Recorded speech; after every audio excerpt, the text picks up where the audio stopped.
సర్పంచ్ అభ్యర్థిగా ఒక అవకాశం ఇచ్చి ఆశీర్వదించాలని కోరారు. ప్రజల మన్ననతో మళ్లీ సర్పంచ్ అభ్యర్థిగా నామినేషన్ వేస్తానని తోడేటి రమేష్ తెలిపారు. హుస్నాబాద్ మండలం పందెల గ్రామ సర్పంచ్గా పోటీ చేస్తున్నట్టు తెలిపారు. గతంలో గ్రామానికి అధిక నిధులు తీసుకొచ్చి అభివృద్ధి చేసినట్లు రమేష్ తెలిపారు. మళ్లీ రిజర్వేషన్ రావడంతో మరోసారి సర్పంచ్ అభ్యర్థిగా పోటీ చేస్తున్నట్టు తెలిపారు. ప్రజల సహకారంతో ముందుకు వెళ్తారని అన్నారు. మరోసారి అవకాశం ఇచ్చి ఆశీర్వదించాలని తెలిపారు. ప్రజలకు నమస్కారం. గ్రామ పంచాయతీ సర్పంచ్ ఎలక్షన్లో ఈసారి రిజర్వేషన్ సహకరించడంతో మళ్ళీ సర్పంచ్ అభ్యర్థిగా బరిలో ఉండడం జరుగుతుంది. మీ అందరి సహాయ సహకారాలతో ఇప్పటి వరకు 5 సంవత్సరాలుగా మీ అందరికీ సేవ చేసే భాగ్యం కలిగింది. అందరికీ చేదోడు వాదోడుగా ఉంటూ మీ అందరిలో ఒకరిగా మెదులుకుంటూ వచ్చాను. మీ ఇంటి బిడ్డగా మళ్ళీ ఆశీర్వదించండి.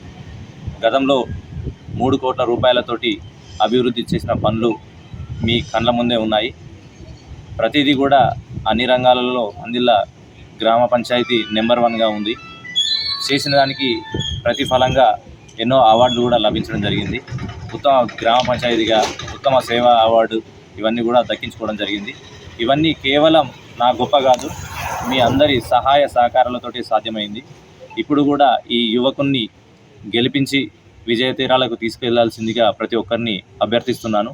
అదేవిధంగా రానున్న రోజులలో పందిళ్ళ గ్రామ పంచాయతీని అన్ని రంగాలలో సమిష్టి కృషితోటి ముందుకు తీసుకెళ్తానని హామీ ఇస్తున్నాను.